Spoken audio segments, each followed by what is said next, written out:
Hey guys, it's Courtney. Today I'm going to be doing a review on the ARTEZA watercolors, and these are the half pans. You get 36 colors. All of the colors are listed on the back, as well as the watercolor paper, also by ARTEZA. Now, neither one of these items have been opened yet.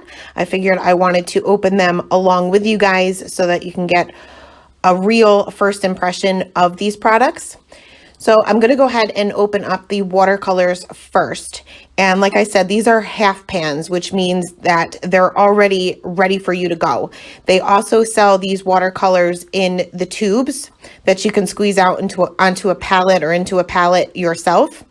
But I prefer this because it's already done for me. And 36 colors for me is plenty. So you can see they come in a nice palette here, along with a insert here with all of the colors and kind of what they look like. I'll probably create my own. Actually, I will create my own along with you guys.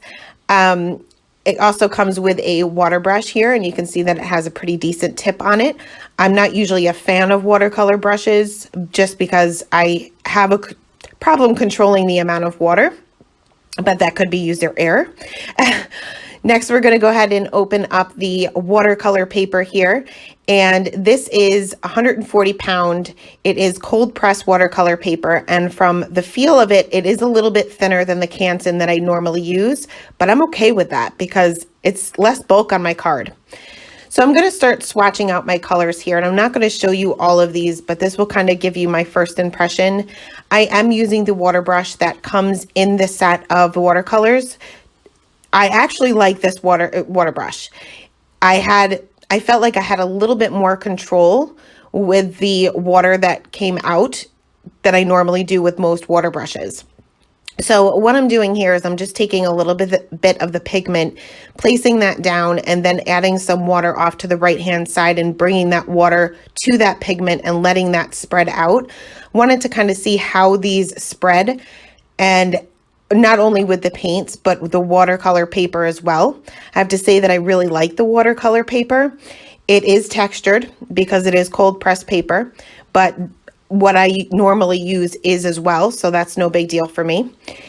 So I'm just going to kind of continue to go in order. So this will be my little swatch. I could have certainly, stamped out a circle or a square or something and made this a little bit easier for me, or a little bit nicer looking, I guess, instead of just some scribbles.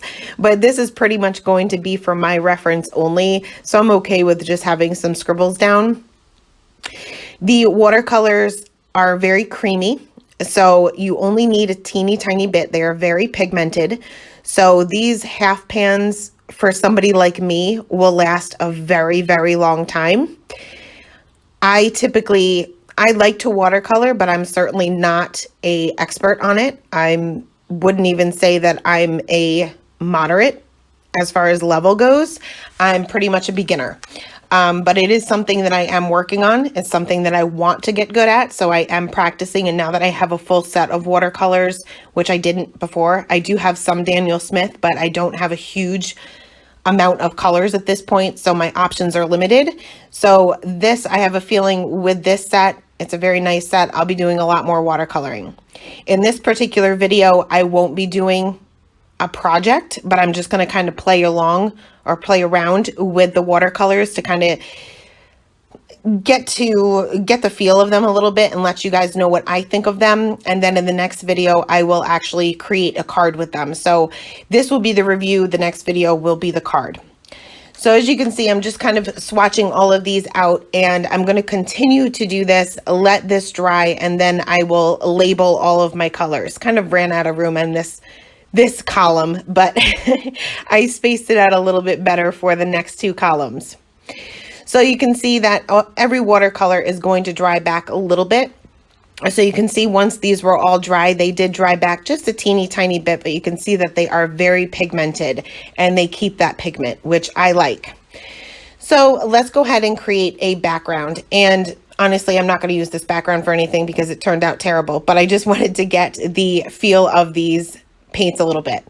So I'm going to do a wet on wet technique first. So I have a piece of the ARTEZA watercolor paper, and I have this tape down, and I'm just going to add some clean water all over my panel. Then I'm going to take my wet brush and pick up some pigment and just drop that down anywhere. I'm not really too concerned about how it looks. I just want to see how these react. You can see that they do start to spread out. Now, watercolor on watercolor paper will only spread as far as where you put the water. So being I covered this entire background with water, these will continue to spread. It may not be too noticeable now, but they are continuing to spread as they sit there. I am adding a little bit more water, spattering that on and just adding it directly to the panel itself. Adding a little bit more color because I know these are going to dry back a little bit. Now I added a ton of pigment there in the lower left-hand corner. So when I actually go to dry this, you'll see that that is a lot brighter than the rest of the panel. I normally let everything air dry, but in this case, I kind of wanted to speed everything up and see how they react with a heat gun. So I am going to take my heat tool and kind of speed up the process a little bit. This will make it dry faster, but it will also move around that color a little bit. So you can see once this is completely dry, it did dry back a little bit with the exception of that lower left-hand corner. Next, I wanted to add some more pigment.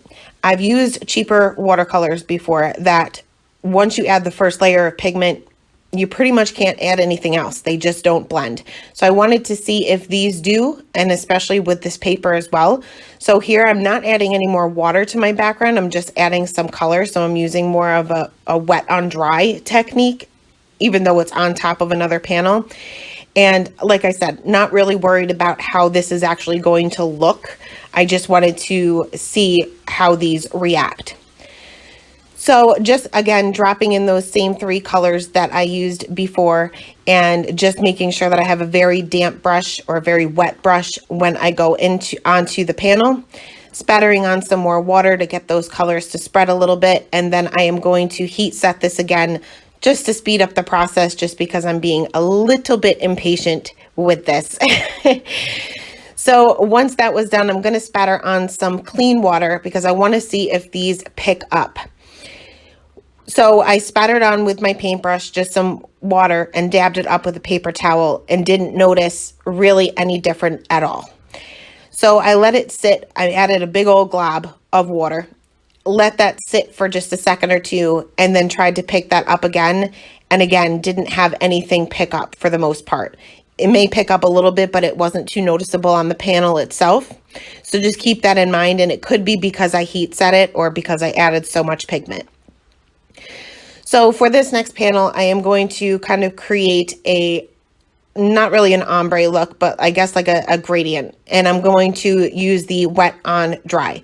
So leaving my paper dry, and I'm going in with a wet paintbrush and I'm going to pick up the pigment, and I'm kind of just going to start at the top and work my way down.